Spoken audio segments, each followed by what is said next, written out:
Hello, everyone. Thank you for tuning in. Today, I felt it was really important to talk to both students and parents about what they can anticipate when they return to school in the next couple weeks. And I think it is really important that we prepare our hearts and our minds with the right expectations for what it is we are returning to. On March 13th, when students left their schools, they had every anticipation that they would be returning in 2 weeks. So we were told just that day that our March break would be extended due to COVID-19. And so students left thinking, okay, something's going on. We're going to get an extra week, but that's okay. I can rest, I can do this, I can do that, I can talk to my friends, and it's all going to be good. And so students really, and teachers felt that they would be back in 2 weeks. And so what happened after that time is a traumatic event. And as parents, we may not necessarily see it that way. As teachers even, we may not actually see it that way. We may not interpret what the kids experienced as trauma, but it is actually trauma.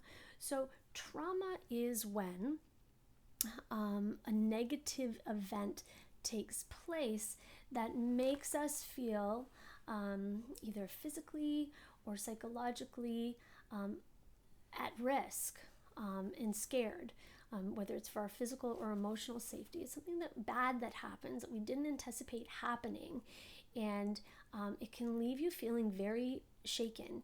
And trauma can manifest differently in different people. We all have different coping mechanisms, and we all have different tolerance levels based on our genetic makeup, like our home environment, and so many other factors. So make no mistake about it, what the kids felt and are feeling was trauma.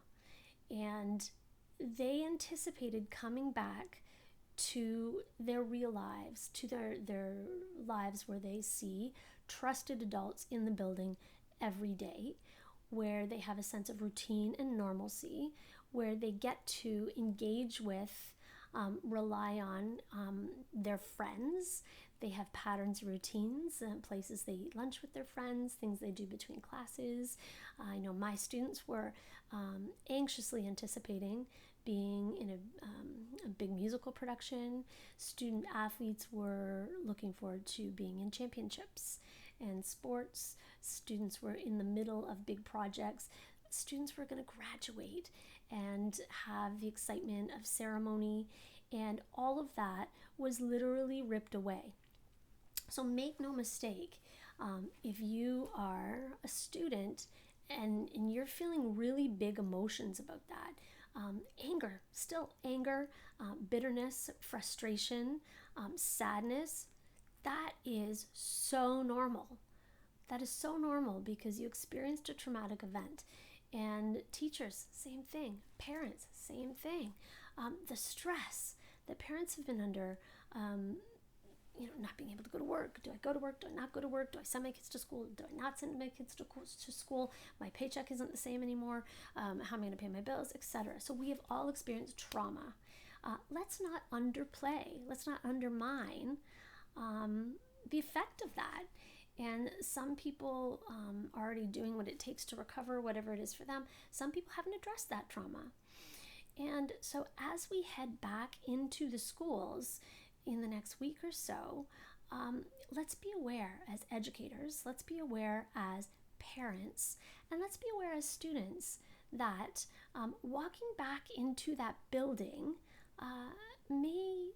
may stir up some of those emotions that you felt, and how you felt, after March break, and then how you felt in April, and then how you felt in May, and how you felt in June. Those emotions changed as the quarantine was extended. And this may bring up some of those emotions. That too is normal. That's to be anticipated. And when you then get to the point where you actually walk in the building, it is normal that you will expect it to be as it was, and it won't be.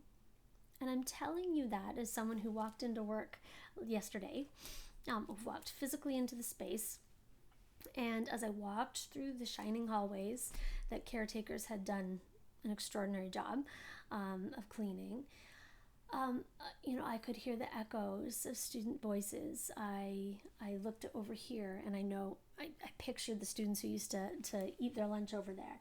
I pictured the students over there and over here and over there, and I pictured the holiday caroling that took place in the foyer. I pictured the pep rallies in the gym. I pictured all of those things, and those things aren't there, and they're not going to be there, not right now. And so I think that it's important that we understand that what we've been through is big, and therefore what you're feeling is normal, and what you're feeling is okay. There's nothing wrong with you. And as you go back to that building, it's important that in our hearts and in our heads, we know, but we don't really know that when we walk in, we're not going back to school, we're not going back to work. Your kids are not going back, and they should be prepared for that. They're not going back to what they had before. There will be no hanging out in the hallways. There will be no casual exchanges at lockers. There won't be no eating lunch together in a pod of friends. Even walking in and not being able to leave your desk. It's weird. Nowadays we don't even sit at desks. We gather at tables, and we exchange ideas, and we have critical thinking, and it's sorry, itchy. So it's going to be very different. We are not going back to school. Do not walk through those doors anticipating that things will be as they were, because you will once again be disappointed. So anticipate that it's going to be different, and instead of looking around and saying, but I don't have this anymore, I no longer have that, and this used to be, and that used to be, and this used to be. You're walking into a reminder of what used to be, and that's going to be overwhelming, and that's going to be sad. And when you look over, my friends used to eat lunch there, or even me, that people used to stay in the staff room. We're not even allowed in the staff room more than 2 people at a time. So when you walk in and you look around, it's normal that you are going to be like, that used to be, and that used to be, and that used to be. That is normal. That is okay. But don't allow yourself to dwell there. So see that, miss it, feel sad, keep moving, and find whatever tips and tricks that work for you to help you through this. So prepare your mental health wellness kit. Prepare it in advance. Have it ready. No, these are my strategies. This is what I'm going to do when I go home to shake off any blues that I might have. This is what I'm going to do to not anticipate that things are going to be the same. This is what I'm going to do to prepare my mind for the fact that it's going to be different. If I'm feeling overwhelmed, this is who I'm going to go to. This is what I'm going to do.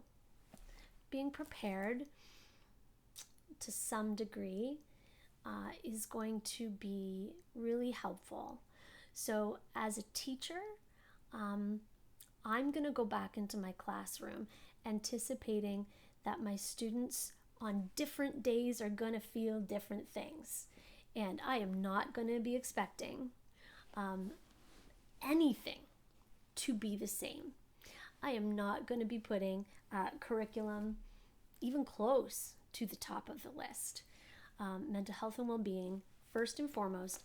And a student may come in presenting as A-okay the first day, and the second day they may not come in at all. Or the third day they may come in and they're dragging their feet, and they're going to be, and I'm going to be, and so we're going to be, and that's what I'm anticipating. So I'll be ready for it. Parents, know that this is what your kids are going back to. Know that they're going to come home really angry some days.